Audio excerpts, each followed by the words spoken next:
കടുത്തുരുത്തിയിൽ വെള്ളപ്പൊക്കവും വെള്ളക്കെട്ടും ഉൾപ്പെടെ വിവിധ കാരണങ്ങളാൽ വർഷങ്ങളായി തകർന്നു കിടക്കുന്ന റോഡ് കുഴിച്ച് പൈപ്പുകൾ സ്ഥാപിക്കുന്നു. ഇരുചക്രവാഹന യാത്ര പോലും ദുഷ്കരമായ റോഡിലൂടെ ഇനി കാൽനടയാത്ര പോലും ദുഷ്കരമാകും. ജൽജീവൻ മിഷൻ പദ്ധതിയുടെ ഭാഗമായി കല്ലറ പഞ്ചായത്തിലേക്കുള്ള കുടിവെള്ള പദ്ധതിയുടെ പൈപ്പുകൾ സ്ഥാപിക്കുന്നതിനായിട്ടാണ് കടുത്തുരുത്തി ആപ്പുഴ തീരദേശ റോഡിന്റെ ഒരു വശം ആഴത്തിൽ കുഴിക്കുന്നത്. കുഴിയെടുത്ത ശേഷം പൈപ്പുകൾ സ്ഥാപിച്ചയുടൻ മണ്ണിട്ട് നികത്തുന്നുണ്ടെങ്കിലും മഴയത്ത് ചെളിയുള്ള റോഡിലൂടെ കാൽനടയാത്ര പോലും ദുഷ്കരമാവുകയാണ്.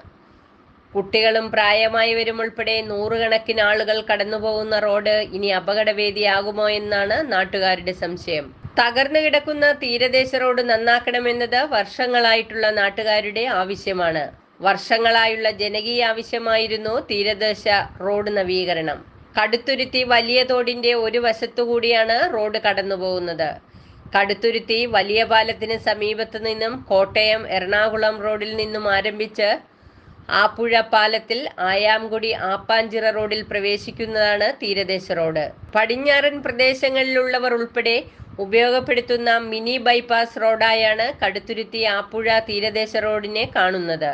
വാലാച്ചിറ റെയിൽവേ ഗേറ്റ് വഴിയുള്ള കടുത്തുരുത്തി കല്ലറ റൂട്ടിൽ ഗതാഗത പ്രശ്നങ്ങൾ ഉണ്ടാകുമ്പോൾ വാഹനങ്ങൾ ഉപയോഗിക്കുന്ന വഴിയാണിത്. വർഷങ്ങളായി തകർന്നു കിടന്നിരുന്നത്. പൈപ്പിടാൻ റോഡിന്റെ ഒരു വശം കുഴിച്ചതോടെ റോഡ് പൂർണ്ണമായും തകർന്നിരിക്കുകയാണ്. News bureau, city voice, Kaduthuruthy.